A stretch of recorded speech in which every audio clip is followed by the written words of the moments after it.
This week on The Futurists, Cory Doctorow. I think optimism and pessimism are really flip sides of the same kind of dismal coin that holds that the world will either get better or worse, but it doesn't matter what we do, right? That this is, defeats you before you even get out of bed in the morning. I'm a person with a lot of hope.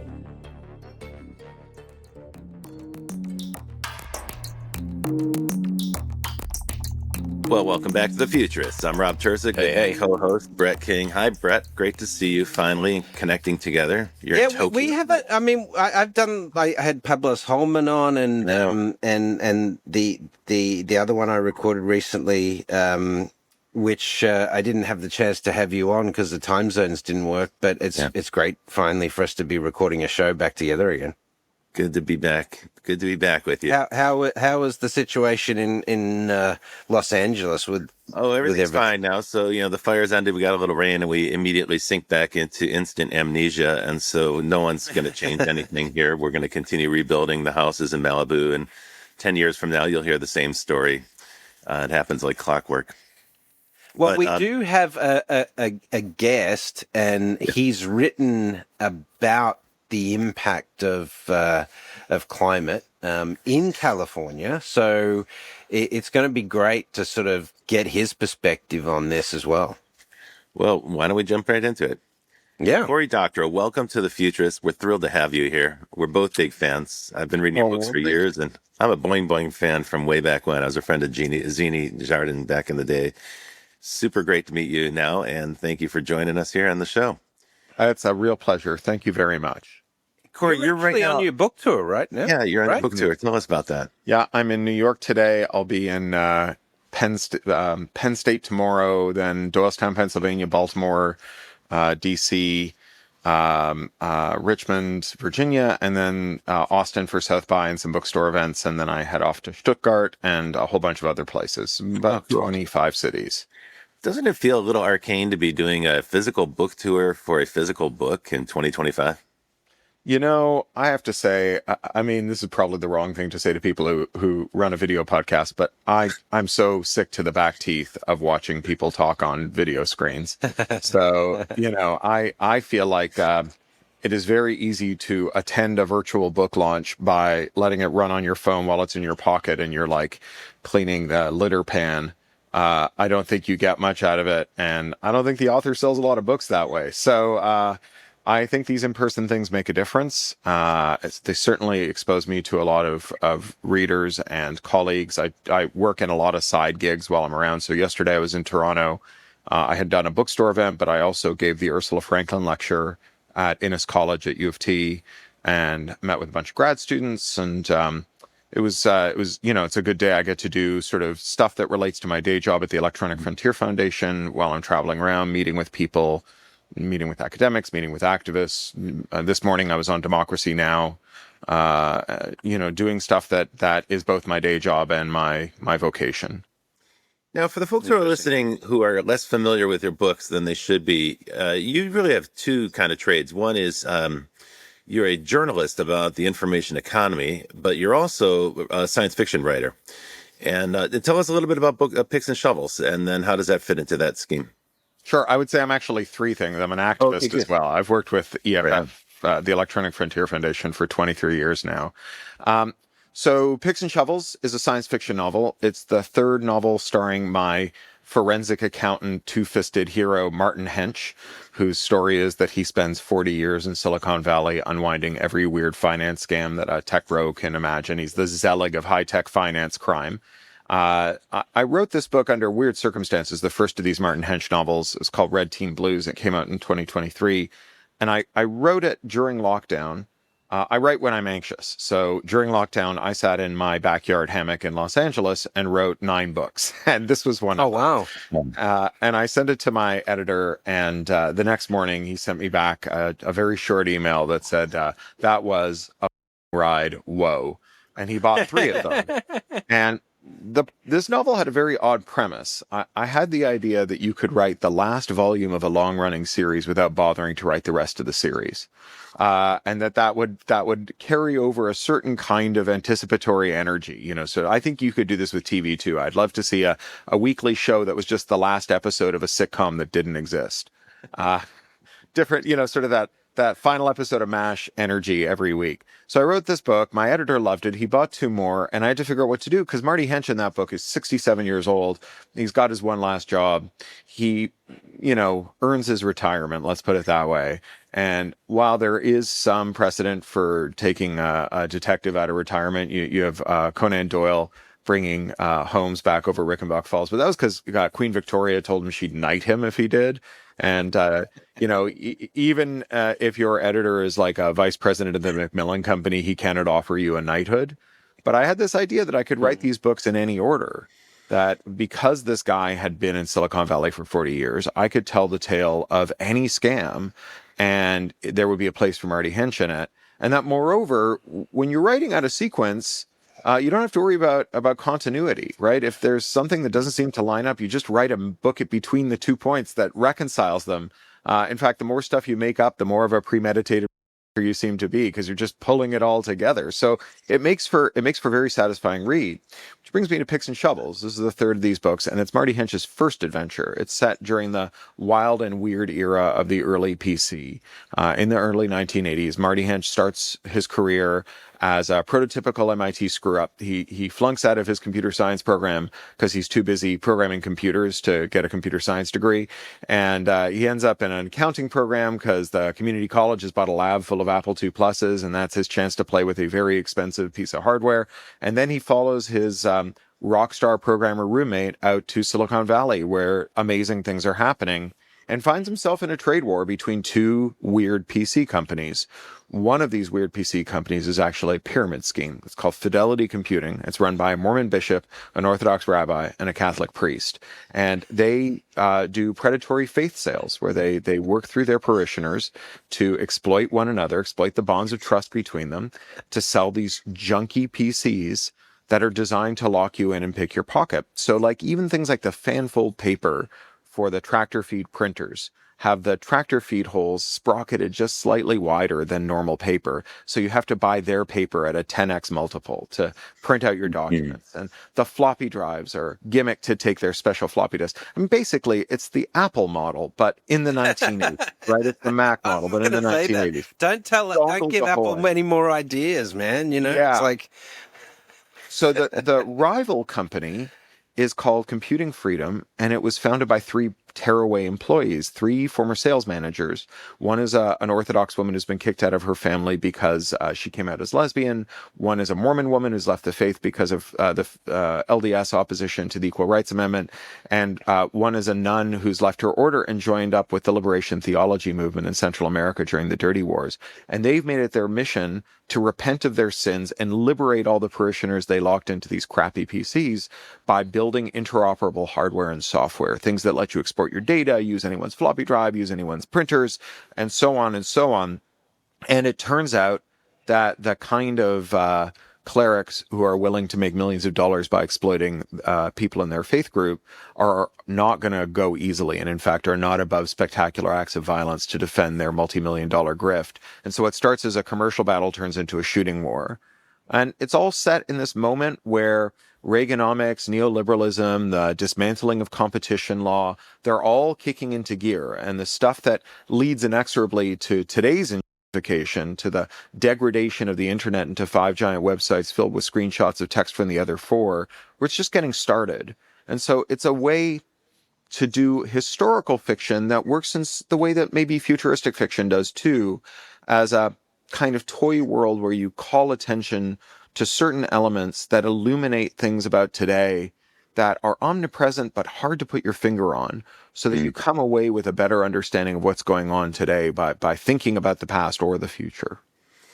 It seems to me during the pandemic, you were probably ruminating on the origins of vacation. I know that was a big theme at the time, and I suppose that's what brought you to this place where you wrote a story about the origins of this stuff. But tell me about the connection to organized religion, because it seems like there's a not subtle critique going on there. Well, one of the things that was a precursor to neoliberalism and what you might call like gotcha economics or caveat emptor economics, the whole cryptocurrency ethos, not your keys, not your wallet. We've built a system where if someone steals from you, you can't get your money back. And that's your problem, not ours. You should just be smarter. Donald Trump is accused on stage in 2016 of cheating on his taxes, and he says that makes me smart, and we vote for him and elect him. So that moment, it arises in part out of the legalization and legitimization of pyramid schemes. So in the Nixon era, there was one extremely virulent pyramid scheme called Amway. Amway had been founded by Betsy DeVos's father-in-law, a guy called Rich DeVos. She was Trump's education head in the 2016 administration, and by Jay Van Andel, who was the most powerful business lobbyist in the world. He ran the Chamber of Commerce, and the FTC had been about to shut them down because they were incredibly predatory. They worked through faith groups, and it was a cult selling model where people would be convinced to take all of their disposable income and quote unquote invest in Amway stuff that no one wanted to buy. And then when they failed, they were told that it was because of their moral and personal failings, and they were bilked out of thousands of dollars more to attend motivational seminars to learn how to be better Amway salespeople. There's something really interesting about this because, as someone who's very interested in labor politics and labor organizing, this is kind of the bizarro world version of labor organizing, because you take these people who are very outgoing, who are respected in their communities, who are good at talking with people, and you teach them how to have a structured conversation that's meant to change the behavior of people around them. But while a union organizer is trained to teach other people how to be solidaristic, a pyramid seller is taught how to exploit and destroy solidarity, vaporizing it and leaving behind money that has to be kicked up your upline to the people who founded the cult. And so just as the FTC is about to clobber Amway, Nixon resigns and Ford becomes president. Ford had been the congressman to Jay Van Andel and Rich DeVos, and he instructed the FTC to craft a rule, the Amway rule, that legalizes Amway. So you are not a pyramid scheme provided you do what Amway was doing then. And every pyramid scheme today, anyone who's like looking you up on Facebook that you went to high school with and trying to sell you like essential oils or, leggings or whatever, they are following the Amway model, like literally following the Amway playbook, which legalized things. So we're in this moment where faith groups are seeing an explosion of pyramid selling right as PCs are kicking off. And there's a thing economists sometimes call it the Byzantine premium, where investment opportunities that people don't understand can attract a premium because people assume that like a pile that big has to have a pony under it somewhere, right? So this is, cryptocurrency and metaverse and so on.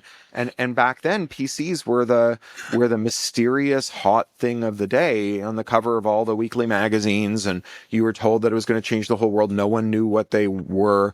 I mean, I grew up in Toronto, and the Ontario Ministry of Education built a PC. They had a computer called the Sammy Icon. It was actually a very weird computer.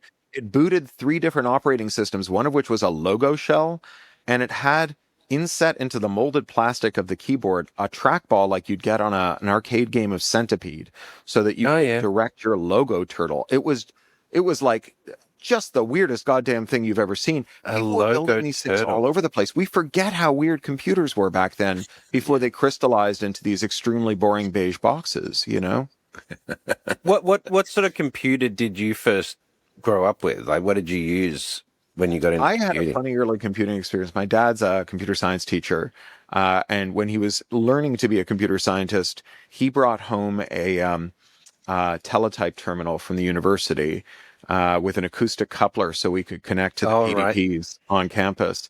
My mom by that point was a kindergarten teacher. And so a teletype terminal, for people who don't know, and there's no reason you should, this is very old and you will never have to use one. It doesn't have a screen. So everything the computer wants to say to you, it has to print out. So you read what the computer has printed, and then you type some more things, which are also printed, and then the computer prints some more stuff for you, right? So it's like having a conversation by telegram. And you can only compute if you've got paper. So my mom would bring home 1,000 feet of paper towel from the bathroom at the kindergarten, and we would print up one side of the paper towel, down the other side of the paper towel. Then we'd roll it back up, and it would go back to the kindergarten so the kids could dry their hands on it. And that was my early computing experience for years. Wow. On the kitchen table with an acoustic coupler, with a Western Electric, wall phone, hooked into the cradle of the acoustic coupler, what Neil Stevenson calls the informational 69, and having that printer just chatter away. For those that are listening, Cory was also describing a phone that was attached to the wall with a cord. So indeed. That was the old way we used to make calls. But Yeah. But it's kind of cool, like, to have this machine rattling. It's like action at a distance, right? There was a little bit of mystery, a mechanical mystery going on in those days as well. Now everything is so compact and smooth and perfect and gleaming that we don't notice anything. We don't notice. Yeah, well, at least you had a modem, Cory. I mean, I started with a VIC-20. That was where I started to code. Same as Elon, I guess, right? And I had the 16K expansion pack, Sure. But I didn't have a modem. Well, the reason we had the modem is that there was no computer, right? Right. So it was just a dumb terminal. Without the modem, it would have just been inert, right? The computer was many kilometers away in a data center. This was just a printer that was smart enough to take instructions off the wire. It's like having a printer with an extremely long USB cable. Yeah. and a keyboard with an extremely long USB cable and a computer that is somewhere else. The VT100 green screens were the same, essentially. They were useless without a connection to, but the VT stands for video terminal. So this was before video terminals. This was back in the days of there were video terminals. They're just grotesquely expensive, and computer science students did not get to bring them home from the university. You got to bring home these teletypes. I learned to code on graphite cards where you mark them. Yeah. So anyway. Yeah, that's what my dad... Dinosaurs. Okay, great fun. Remember the thing about... Okay. And that's what my dad started teaching on. And, you would have the kids bubble in their print cards, and then you'd send them to the data center, and they'd run them through and give you an output of how long your program ran before it crashed, which is usually about 3 lines. It was a very bad way to learn how to program. It was interpretive, not compilers, but Now we've got Claude teaching us how to write code. It's interesting. William Gibson has talked a lot about the challenges of writing sci-fi these days because the speed of innovation and things like that. But you chose to go back to the 80s to write. So it's not classic sci-fi what you normally write in that space, but how do you put yourself in that world of the past in compared with what you write about the sci-fi space? It's funny. I think the world of Bill. I think he's a brilliant guy. But I don't really believe him when he says that it's hard for him to write science fiction because of the changes and things. For one thing, this is a guy who wrote a stonking trilogy in which each volume was set 2 years in the past. So, he went through this period where he wrote very futuristic novels, and then he went through a period where he wrote these novels where he was, as he called it, predicting the present. And then, with the jackpot novels, he started to do a little of both, right? He was writing about the present and the future. Yeah, and I think the problem he ran into is he was trying to use that literary device of talking about the future as a way of illuminating the present. And so it wasn't that the future was catching up with them. It was that the things he wanted to say about the present were changing, right? It wasn't that, like, he's not Nostradamus, right? Like, he's not like, well, I've written my timeline of all the things that are going to happen, and now I have to revise it. He was like, the social commentary I want to make has changed since I started writing this book because of current events, which I think is a very different thing. I was a kid in the 1980s. I was born in 1971, and San Francisco loomed large in my imagination from the beginning. I liked the beat poets, and I read Abby Hoffman's autobiography like 10 times, and I was very excited about computers. I was reading computer magazines. In 1979, we got an Apple II Plus and a modem, and I was using that, and I was really often trying to figure out what was going on the other side of the modem. You get a print magazine full of basic programs that you can key in and run, and there's biographical information, and there's information about the machine it was designed on and the sector that it's coming out of, and so on. And you get this sense of this mysterious place on the other side of the border, on the other side of the continent, where amazing things are happening. And then later in life, I did a startup. I went to San Francisco. I ended up working for the Electronic Frontier Foundation. Even before then, I was going out periodically to do contract work for an SGI integrator. I was a Unix administrator. And I got to know the people who had been on the other side of the modem. And in particular, I got to know some of the pioneers because of their involvement with the Electronic Frontier Foundation. And I remember one moment where I was at the Asilomar microcomputing workshop, and I was sitting around with John Gilmore, Upstart EFF, and he created the alt hierarchy on Usenet and a bunch of other things. He wrote GCC and Solaris and SparkChip and so on. And Tim Posar, who had been his CTO at various ventures, and Tom Jennings, who actually has a cameo in Picks and Shovels. Tom Jennings, a real pioneer. He was he created FidoNet, which was the thing that linked up BBSs in the old days before. Oh yeah. Boy, that's long ago. Yeah, but he also reverse engineered the Phoenix ROM, or the PC ROM for Phoenix, and that's where you get Compact Dell, Gateway, and all the clone PC companies is using the ROM that he'd reverse engineered. And he was the editor and founder of a radical queer zine called HomoCore, which during the AIDS crisis, when Reagan was basically, his tacit or sometimes even explicit position was gay people should die, that's good.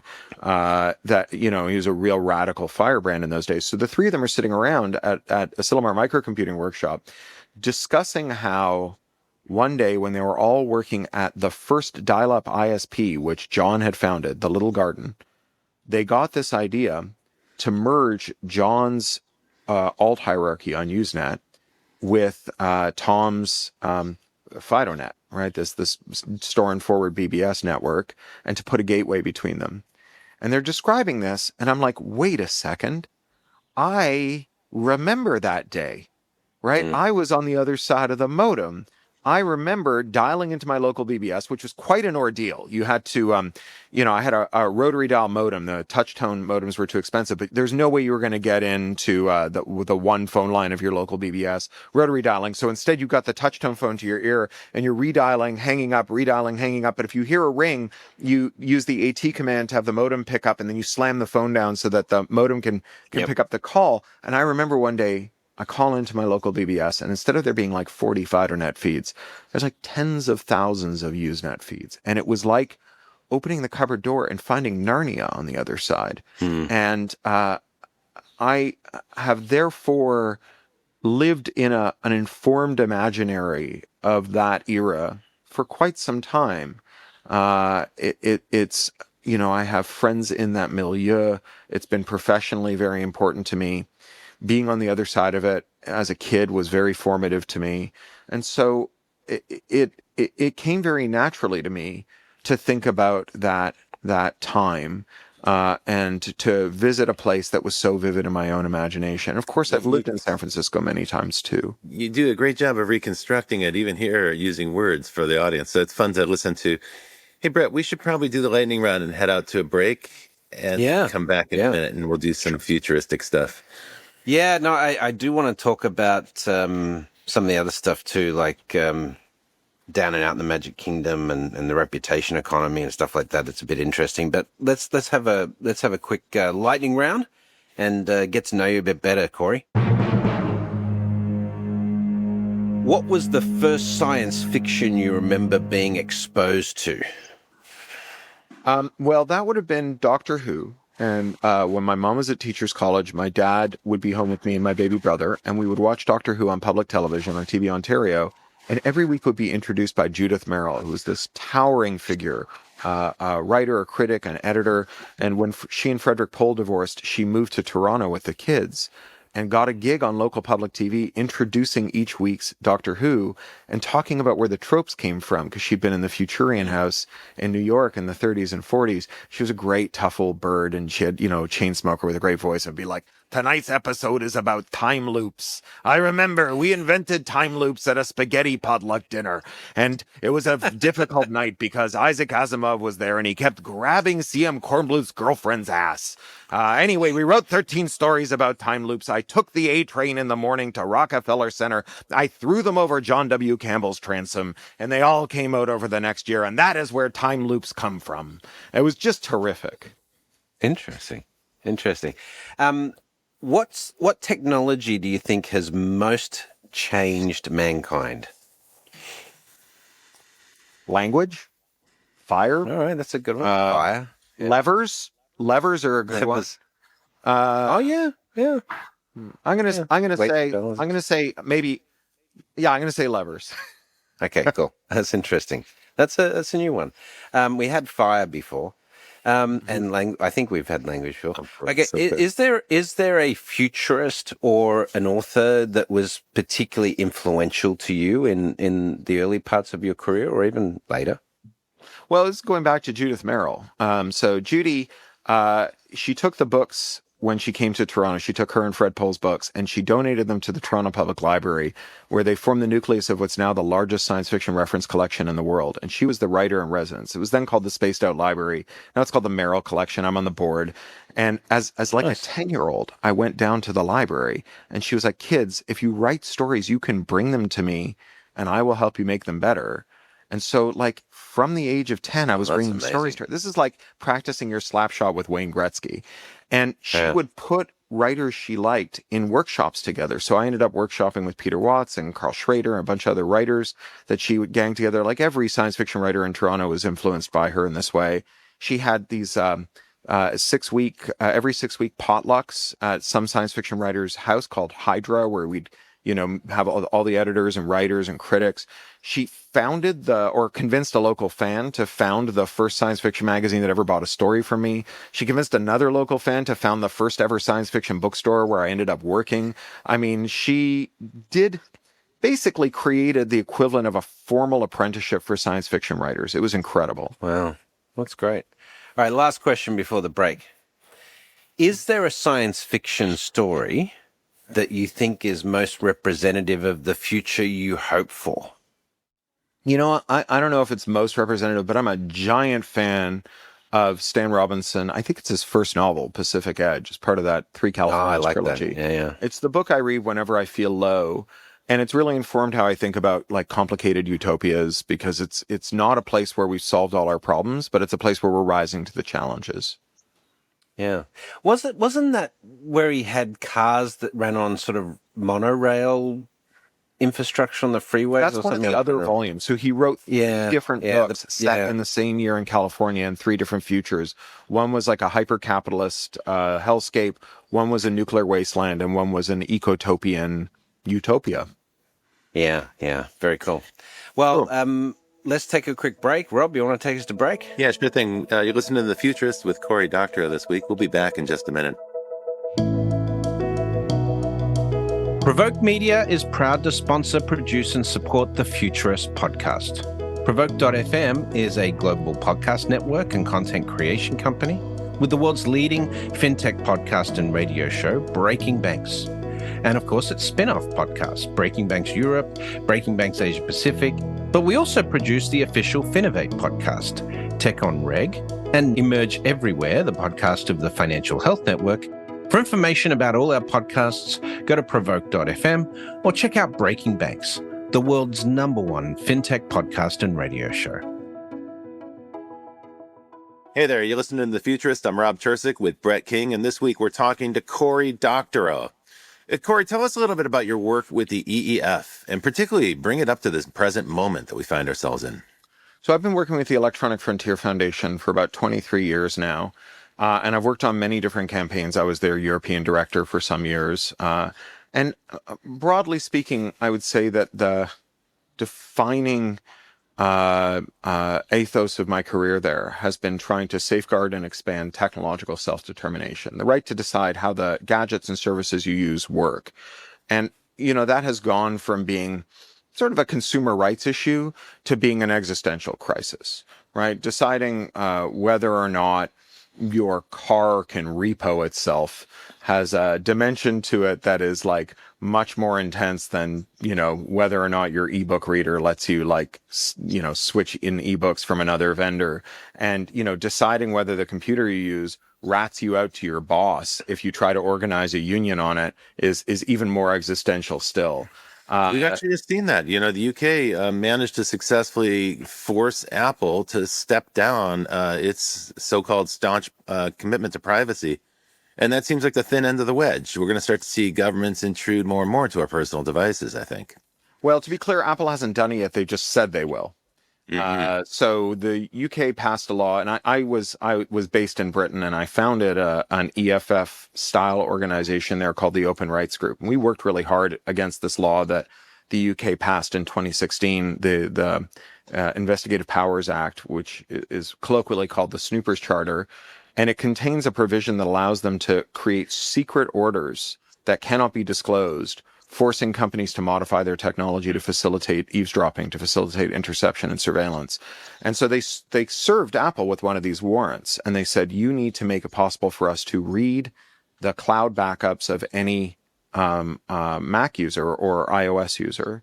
And the thing is, if you're going to keep that secret, you can't just do it in the UK, because people will notice that the software works differently. People who are like reverse engineers and decompilers and so on, they will notice the software works differently. So the only way to comply with that order and with its secrecy component is to disable working encryption for every Apple user everywhere in the world, and to insert these backdoors, which allow anyone who can either impersonate British law enforcement or suborn British law enforcement or discover a defect that has been introduced in the process of adding this backdoor, allow them to compromise anyone. And you'll remember that if just a few years ago we had this horrible leak, they called it the Fappening. It's kind of a gross name, but it was about leaking the nude images of celebrities.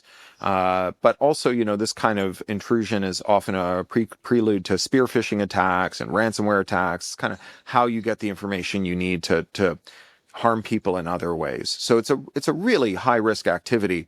Yeah. Apple, basically faced with this game where there was no way to win, decided not to play. And they said, rather than backdooring the secure backups of Britons, we will just turn off secure backups for Britons. And that way there is no security, so you can read everything, but we also will not have to downgrade the security of everyone. It's pretty bad, but to return to the theme of my work with EFF, it's really important to ask how Apple came to this juncture, because for about 15 years now, Apple has been making devices that by design, you do not have technological self-determination over. You can't choose to install software that Apple doesn't want you to have.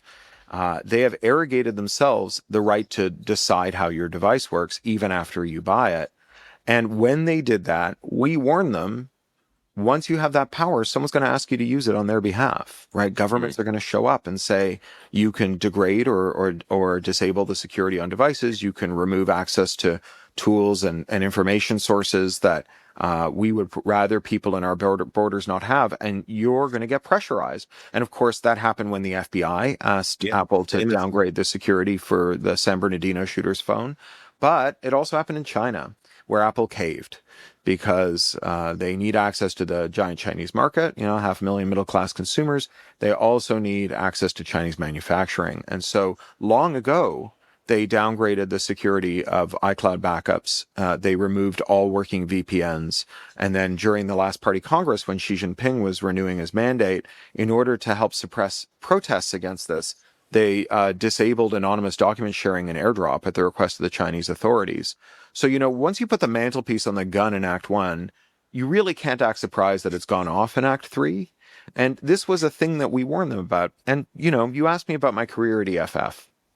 Having done this now for 23 years, I am frustrated and angry that named individuals in living memory took policy decisions that they were warned would result in the outcomes that we are currently living through, did it anyway, got rich, and have never faced any consequences.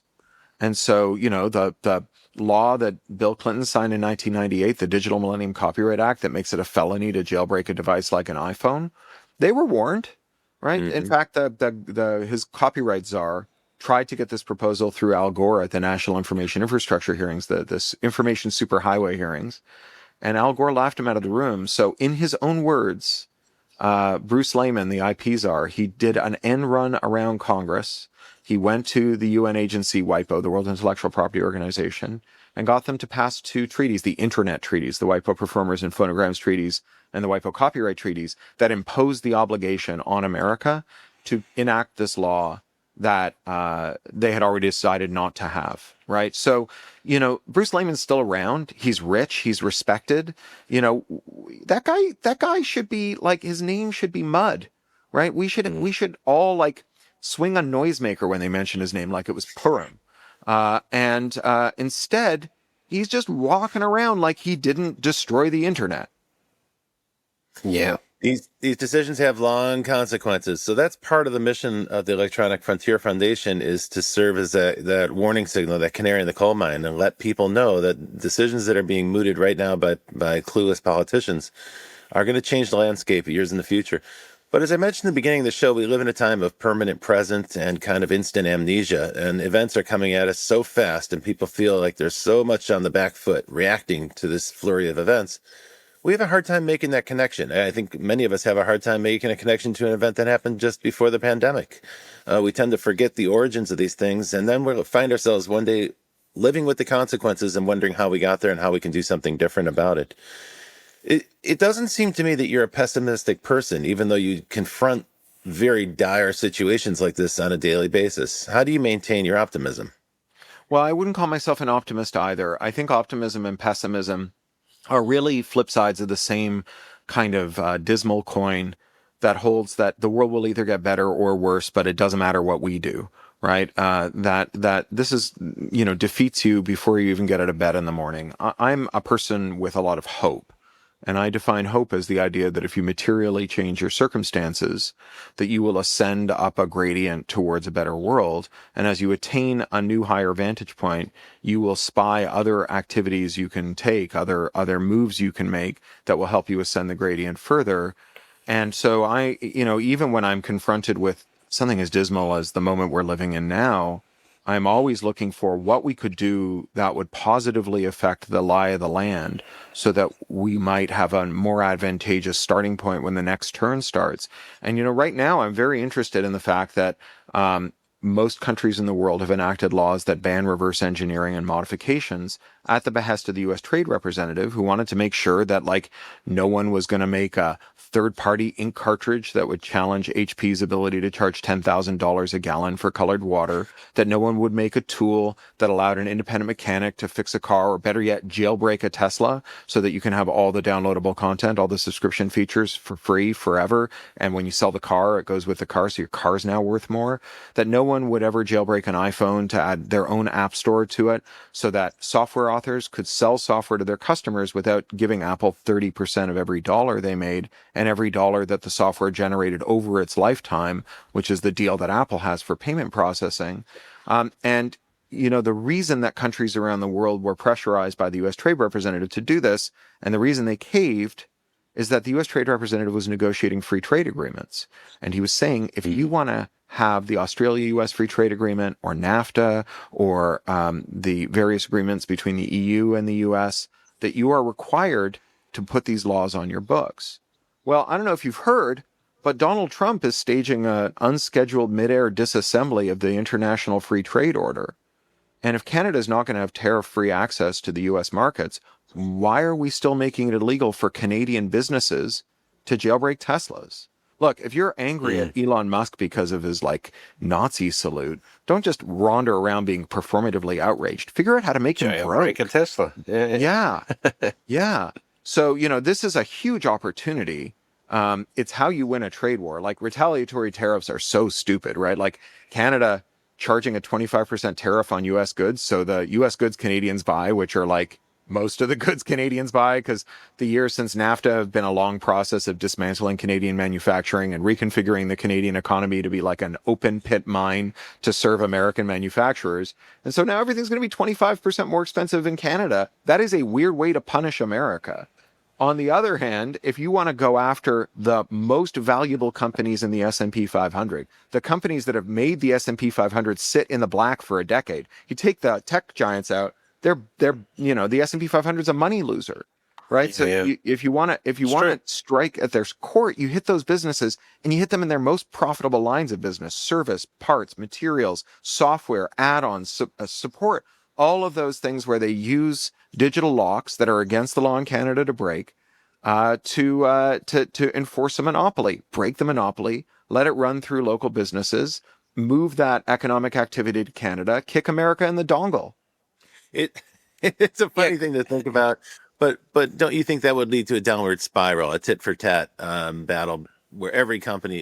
But isn't that what we're in already? Oh, I hope he does. No. That's how we're going to get it in Canada. Someone in Mexico is going to think about it, and Canada's going to go, oh, if we don't move fast, this business is going to go to Mexico. Every country in the world should be jailbreaking American gadgets and their own. Look, last year, a group of Polish pen testers were hired by one of the train companies because they had these Nuvog trains. Nuvog is a Polish manufacturer. They had these Nuvog trains that kept bricking themselves. And it turned out that the trains had been booby-trapped, so that if you took them to a third-party service depot, they'd brick themselves. And then you had to call the manufacturer and pay 20,000 euros for them to send an unlock code to the train. Although they weren't mentioning this. They didn't tell anyone it was a secret. They actually, one of their other customers, their trains kept shutting down unexpectedly when they went on a certain piece of track. And it was because whoever at Nuvog was in charge of drawing a rectangle on a map around a nearby third-party service depot, drew the rectangle too wide and captured some mainline track. And so any train that went over that track just stopped moving because it looked like it was in a third-party service depot. So Article 6 of the European Copyright Directive, which was conjured into existence by the U.S. Trade Representative in Europe in 2001, Article 6 makes it a crime to reverse engineer any kind of digital lock, including the lock on the train.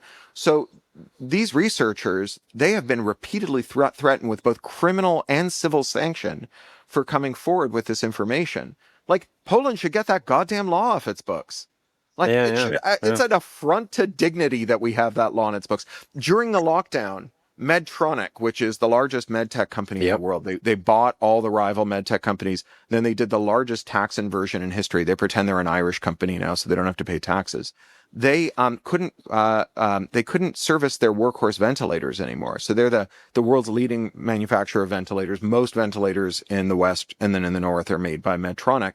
And they all use what's called parts pairing, which is like digital rights management for parts. So after you swap in a part and initialize it, you have to type in an unlock code that is known only to an authorized Medtronic service technician, which just allows Medtronic to charge you $200 to fix your ventilator. And so you have hospital med techs, like staff med techs, like marrying the working screen from a dead ventilator to a working ventilator with a dead screen, but they couldn't unlock the screen because of the parts pairing. And again, an anonymous Polish technician built a defeat device, a radioactively illegal defeat device using a little embedded systems processor, like a system on a chip, like a Raspberry Pi or something. And he started just building them into random housings, guitar pedals, table lamps, clock radios as housings, and just mailing them anonymously to hospitals. And he had to do that because he could have gone to prison if they had found out who was doing it, right? We should get these laws off our books. Like, that is not a race to the bottom. Getting these laws off our books is a race to the top. So your point is that the U.S. has been pushing this copyright law and these kinds of protections for American hardware for decades, right? Since the Clinton administration, they've been baking them into bilateral treaties and multilateral trade agreements. And now, if the United States is going to change the laws unilaterally or change the trade agreements unilaterally, it's time for everyone to go back and tear up those old agreements and start over again. I want to pitch in here for your book. Gorilla. One of my favorite books of all time, Information Doesn't Want to Be Free. Look, I have the autographed copy here. It's 10 years old, but it holds up very well. Thank you. So Cory, there seems to be a bit of a central theme running through here, you know, from choke point capitalism to radicalized and so forth. It doesn't appear like you're a big fan of capitalism, or at least the current version of capitalism that we have. But you know, put your sci-fi hat on now and talk to us about how you think we're going to morph out of that. Because, you know, there's a lot of discussion of late stage, that we're in late stage capitalism right now. And, you know, we need much more consensus building, particularly to attack things like climate change and so forth in the future. And we need different sort of system order thinking. You know, how do you see this evolving? Well, I'd say, you know, as to capitalism, I broadly share Marx and Engels' view of capitalism. They were giant fans of it, right? If you read chapter 1 of the Communist Manifesto, they're just geeking out about how amazingly productive market economies are. And they're like, this is the thing that will give us the surplus that we need to move out of market allocations, because there's some things markets are really bad at. And we're in one of those moments right now where markets are really bad, for example, at breaking up monopolies. You cannot shop your way out of a monopoly. Markets are really bad at addressing the climate emergency, right? Like every desperate, sweaty thing where we try to marketize climate problems, like selling carbon credits or whatever, they just suck and they fail. And it's like we've tried everything that doesn't work and we've run out of ideas, right? So, you know, my friend Deb Chakra, you should have on the show, she's a material scientist. She wrote a book last year called How Infrastructure Works. And she makes the point that if you could capture 0.4% of the solar radiation that strikes the Earth's surface, not water, but landmass, you could give every person on Earth the energy budget of a Canadian, which is like an American but colder, right? And obviously this is a very prodigious material problem, right? There's many people have pointed out that you need a lot of materials for this, but when you actually add up the materials you need, the material bill is not that big. So the by volume, it's about 1/17 of the material we extract every year in the process of extracting and refining fossil fuels. So we do it just once, and then we have the energy we need forever. And Deb points out that for most of human history, we have treated materials as though they were abundant and energy as though it were scarce. But the Earth has a fixed allocation of materials. And, asteroid mining is nonsense. You know, what we get is what we got, plus the odd stray meteorite that survives entry through the atmosphere. That's it.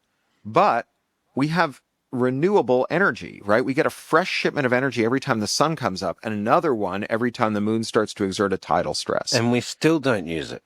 And we don't use it, right? So we have all this access to things. If we can figure out how to reorient our economy, which is going to require a lot of central planning around marshaling the materials to build this kind of electrification system, we will have a world in which we can reclaim materials, right? When we talk about materials being single use, and for example, like depleted lithium in a battery being unsalvageable and so on, so you have to go find another place and dig it up to get more lithium. What we actually mean is that it's too energy intensive to recover the materials after they've been used, or it's too energy intensive to build the device such that it gracefully degrades back into the material stream. Once energy is free, right? Once we have marshaled all the energy, marshaled the materials we need to get the energy, we can make the materials last and last and last and last. So I'm a kind of Promethean leftist. I don't think that every peasant should live like, or every lord should live like a peasant. I think every peasant should live like a lord. I think that we are more abundant when we don't have to own one of everything, each one of us. You know, like I'm a home owner in Los Angeles, which means I own a drill. But because the only thing I use it for is hanging the odd picture, I own the minimum viable drill. And it's a drill that is always on the verge of exploding and showering me with white hot shrapnel. If there was just circulating stochastic clouds of drills in my neighborhood that were made as good as the contractor's drill, that, sort of were location aware and gathering analytics about how they were used, and that's being built back into the next round of drills, and it's not a market-based allocation, so you're building drills to a spec that it just wouldn't make any sense in a market economy. That would be more abundant. I wouldn't have to, devote a drawer in my limited floor space to a shitty drill. I just have the drill when I needed it, and then it would go away when I didn't need it. Look, it is not like a sign of a abundant, rich society if you have to carry toilet paper with you everywhere you go, right? You live in an abundant, rich society if every time you need it, there's toilet paper just sitting there, right? The weird world that we've entered where everyone has to have a car that they drive for 15 minutes a day, and everyone has to have a drill that they use once a year, and everyone has to have a lawnmower they use 5 times a year. This is not an abundant world. And I'm not talking World Economic Forum, you'll own nothing and you'll like it. I'm just talking about the toilet paper system, but for other stuff. I was with one of the largest financial institutions, one of the most well-known financial institutions in the world today, and I talked about the fact that, eventually, because of AI and because of the ability to infinitely scale production and so forth, we are going to have to get off the consumption train, and we're going to have to look at ways to be sustainable. And he said, "Oh, that's such a depressing thought. I hope that never happens." And I was like, it's our one idea, right? We have one idea about how to make money, which is to make a thing and sell it to everybody. It's the idea if every person in China buys your product, you're going to be a billionaire. We're missing the sense, at least with information products. I like Brock Pierce's definition of a billionaire, Rob. He says a billionaire should be a person or a company that positively influences the lives of 1 billion people. I think that's a good way to think about it. Brock is great at that sort of grandiose statement. Anyway, so looking out into the future, putting on our futurist hat, where are we heading right now? It looks like we're heading into a world where the United States is going to be dominated by an oligarchy. It looks like our Congress is supine, unable to defend its purpose. It seems quite evident that our current president is on a collision course with the Supreme Court, and he's going to do the classic Andrew Jackson, where he says, okay, you want to make a ruling, you enforce it, and he'll selectively enforce or not enforce, depending on his whim. He's changing the rules of the international order. He's tearing up agreements that we've had for 80 years with countries that we consider to be allies and partners. Where does this end up? Give me a picture of the world, not 50 years out, 4 years from now. Oh, I have to disappoint you because I don't believe in prediction. I'm an activist, right? I'm not trying to figure out what the world is going to be like. I'm trying to figure out how I can change the world. So all of those things that you describe, I agree, right? They are problematic, not universally so. I mean, some of those international agreements, as I said, are good riddance to them. The CIA facing its largest headcount reduction since the, Bay of Pigs. I'm not going to mourn that. That's great. Like the organization that figured out how to fund Contra so they could tie nuns to trees and bayonet them for supporting peasant movements. Like, this is not a thing I'm going to miss. So I look at the lie of the land changing and I think about where I can make the most ground. And right now, as I said, I think it's in these international agreements. I think it's getting other countries. And if we can get those other countries to start dismantling the digital prisons that American firms have built, that stuff blows back to America, right? Like, imagine, for example, that countries all over the world are competing to build universal diagnostic and repair devices for cars, right? So, maybe that stabilizes into a $30 a month subscription where the company's buying every car as it comes off the line, figuring out how to jailbreak it. They're taking every new firmware update that's pushed out over the air, figuring out how to jailbreak that. And so every day you're getting new updates, new profiles. And so as a mechanic, you can just fix any car. How are they going to stop American mechanics from buying that product?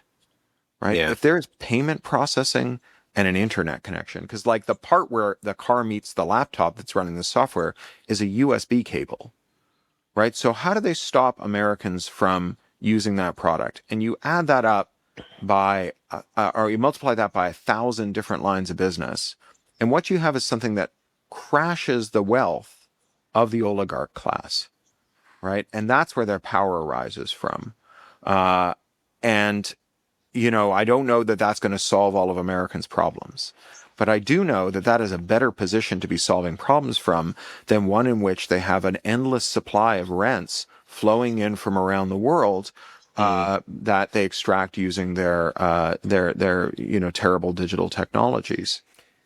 Hey, Cory, just before we wrap, because we do have to wrap, but I'm I want to get your opinion on how you would navigate AI in this. Particularly, I heard Eric Schmidt talking about this the other day, and he said that the arrival of a non-human intelligence is a really big deal. And I've been thinking about this a lot lately, about the fact that we're going to have to negotiate with a much more logical reasoning, system potentially with this, and AIs may tell us stuff that we don't want to hear in respect to how we can solve some of these problems. It may say, for example, why are you guys putting hydrocarbons into the atmosphere given what it's doing? 8 million people dying every year from air pollution as a start. And, why are you doing X, Y, and Z? And we're going to have to justify this to this, higher order, higher reasoning intelligence. How do you think, as an activist, how are you thinking about how AI can be integrated into society in a safe way? So again, I'm going to have to disappoint you because I don't think AI reasons, and I don't think it will. I think the idea that if we take the spicy autocomplete and we shovel more data at it, it will wake up and become intelligent and learn how to reason is like the idea that if we breed horses to become successively faster, that eventually one of them will give birth to a locomotive. I just don't think that reasoning and intelligence is the product of stochastic analysis of vocabulary words and engrams in a literary corpus performed at a high enough scale, right? I just don't think that's the case. And I think, it's not to say that AI doesn't do useful things. I know lots of people who use AI in interesting and useful ways. I used it last week. I was trying to write an article and I wanted to cite something I'd heard on a podcast and I couldn't remember which one it was. And so I generated transcripts of about 5 podcasts that I thought it might be, and then I could search the text, right? So, AI transcriptions, amazing. I sometimes use Google's magic paintbrush on my Pixel phone to remove people from images. I shoot a lot of pictures and release them Creative Commons licensed so that other people can have them as stock art. It's always problematic when there's people in them, both for privacy and because it's just not as good as stock. So the magic eraser is very cool. I think you take all that stuff, you take everything that people are using them for that they are useful, and you multiply them by 10. And you're still not paying for the kombucha budget for the guys who oversaw the training run. So I think these foundation models are doomed. I think they're all going to go out of business. And I think anything that relies on interactivity with a foundation model, it's going to be like having asbestos in the walls. Like we're just going to have these services that are like permanently poisoned with tons of tech debt that you're going to have to go through for years to rip out. And I am interested in these kind of standalone models, on-device models. They're pretty cool, particularly for doing small, useful things. And what I'm most interested in is the fact that even if the company that made them goes bust, they're still useful, right? So I think when you talk about bubbles, it's worthwhile to talk about whether the bubble leaves behind a useful or a useless residue. So like Enron didn't leave anything behind, right? Cryptocurrency, like maybe a little bit of like secure programming in Rust, but mostly just bad Austrian economics and JPEGs. WorldCom was a giant scam, but it did leave a lot of dark fiber in the ground that we're lighting up now. YouTube has them to thank. Yeah. Web 1.0, the dot-com bubble, it stole a lot of pension money from normies, but it did turn like a couple million humanities undergraduates into Python programmers and HTML jocks, and that's where we got Web 2.0, right? So, I just don't know what AI is going to leave behind. I think the foundation models, the fact that OpenAI now has a $200 a month product that loses money on every query tells you that they're going to really struggle, right? But those standalone models, those on-device models, we'll still be using them after the companies have gone up. So maybe we'll find something useful to do with them. I know, my friend Patrick Ball runs a nonprofit called the Human Rights Data Analysis Group. They work on genocide, truth and reconciliation, and human rights tribunals. And they used an LLM to deduplicate all the death records from the Colombian Civil War, which is a project no human could have ever done. And then they produced a characterization with a confidence interval for each death as to whether it was caused by FARC leftist guerrillas or right-wing militias backed by the CIA or the military, or whether it was an unrelated death, someone died in a bar fight. And this has been hugely important to the Truth and Reconciliation trials in Colombia. It's the largest human rights data set ever assembled. No human being could have done this. No group of humans could have done this. It would have been a 100-year project. So this is a really, useful use for it. But Human Rights Data Analysis Group runs on a shoestring. They are never going to pay off the training or the GPUs or the salary costs, the running costs. None of that stuff is ever going to emerge from 1,000 of these. And if you were to immiserate and pauperize every single commercial illustrator in the world by replacing them with Llama or whatever, you would not touch the Uber bills for driving drunk employees home from the AI companies that made that stuff. Illustrate, the total commercial illustration market is infinitesimal. And really what you see is illustrators being used as a disposable rocket stage, right? It's just an expensive demo for proving that the technology might be useful someday while emulsifying a whole industry of helpless people who make art that make people happy. So I wonder what useful residue will be left behind, but I don't give a lot of thought to how we will cope with the big companies now. As soon as they stop getting these trade subsidies and policy subsidies and cash subsidies from governments, they're going to be out of business. Yeah. That was quite a wild ride. Folks, you've been listening to Cory Doctorow, and he is currently on his book. He has been preaching. And definitely check out Books, Picks, and Shovels and his many other books. Cory, tell us where we can find you on the web. I know you've got a couple different places, Crap Hound and your blog. Yeah, pluralistic.net's the place to go. I write a mostly daily newsletter that's open access, Creative Commons licensed, and it's syndicated to Twitter, Tumblr, Mastodon, RSS. There's an email version. And wherever I can, it's surveillance free, it's ad free, it's analytics free. I don't know how many people read it. You can reprint it commercially. Wired periodically picks up articles from it, republishes them. There's a German business daily that translates them and publishes it. You can read it too. You can read it in any of the forums that you like. Cool. I manually syndicate it to all of those, convert it to threads and so on and post them on Twitter and Mastodon. So follow me wherever you like. All the links are across the top of pluralistic.net. Great. Okay. So Cory Doctorow, thank you very much for joining us this week on The Futurists. Brett and I have enjoyed the conversation. It's a wild ride listening to you go. And folks, we'll be back next week with another person who's thinking about and shaping and influencing the future. Until then, Brett and I will see you in the future. In the future. Well, that's it for The Futurists this week. If you like the show, we sure hope you did. Please subscribe and share it with the people in your community. And don't forget to leave us a 5-star review. That really helps other people find the show. And you can ping us anytime on Instagram and Twitter at Futurist Podcast for the folks that you'd like to see on the show or the questions that you'd like us to ask. Thanks for joining. And as always, we'll see you in the future.